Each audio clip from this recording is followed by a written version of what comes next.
One evening, in a house in a quiet neighborhood, a little boy was getting ready for bed.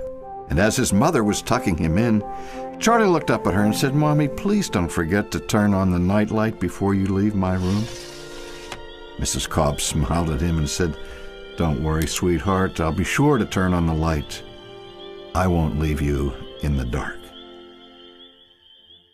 The next day, Grandpa came for dinner. Charlie went and sat on his knee and said, "Grandpa, why is it that I'm afraid of the dark? And why do so many people I know seem to be afraid of the dark, too?" Grandpa looked at Charlie and said, "Not only are lots of people afraid of the dark, many people are afraid of the light." "Afraid of the light?" said Charlie. "Why would that be?" Grandpa said, "To understand that, I'm afraid I'm going to have to start at the beginning. In fact, at the very beginning. Once upon a time, there was a great king who was the king of light.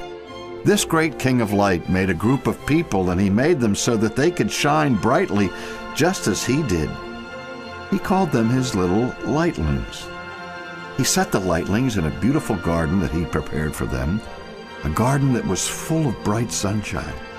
And the lightlings loved it when the king came to visit them at the end of the day. But then one day something terrible happened. The lightlings decided to do what they wanted to do instead of what their king had commanded them to do. And the very second that they sinned, their light became dim, and they were filled with shame and with great embarrassment. And so they ran as fast as they could to get away from the king. From then on, they were afraid of the light, because they knew that wherever the light was, the king would be. And the king would see them in their shame. Now, after the lightlings left the garden, the king began to remove his light from that garden. And the lightlings moved further and further into the woods until they lived in a place that was almost completely covered in darkness. Often they would trip and fall, scuffing their knees and bruising themselves. It was awful living in the dreadful darkness all the time. In fact, they couldn't tell the difference anymore between night and day. Then one night, or perhaps it was even day, far off in the distance, they saw a blinding light shining through the trees.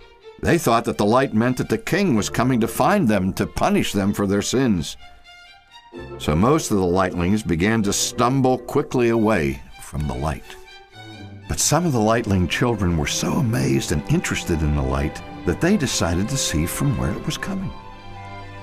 So they set off and traveled for many miles. But as they moved, they saw the light shining brighter and brighter. And finally they came to a clearing in the forest. And in the middle of the clearing, they saw a father lightling, a mother lightling, and a little baby who was shining like the sun. The father lightling said, "He is not my son. He is the son of the King of Light.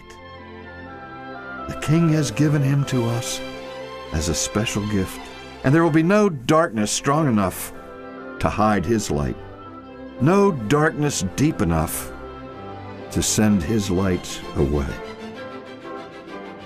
When they heard this, the lightling children knelt down at the baby's feet, and they began to worship him in fear and reverence. When they stood up again, their own faces were shining. It was a reflection of the light that was coming out of the baby. They rushed back to their homes, to their friends and their families, as fast as their feet could carry them. The other lightlings were frightened at the sight of them. They said, "What happened to you?"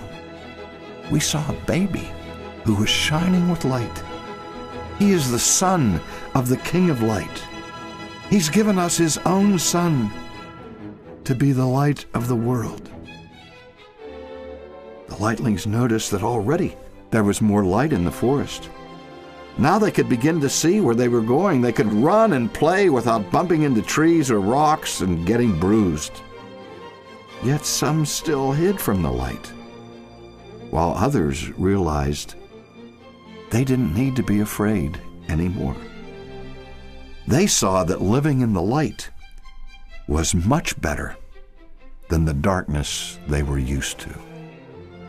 Grandpa looked at Charlie and said, "You see, Charlie, we're afraid of the dark because we were made to live in the light.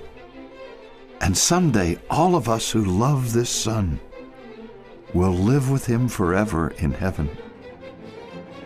There will be no moon, there won't be any stars or even a sun. There'll be no night lights, no lamps, no lanterns, not even candles." Charlie said, "Well, how can that be?" His grandfather replied, "In the place where the king's son now lives, the light that shines forever still comes from inside of him. And all who come into his presence will never be in darkness again." Every time that you see the sun or the moon, the stars, or every time you light a candle or turn on your little night light, remember the story of the child that the King of Light brought into the darkness of this world. And remember that he gave us this baby as a present.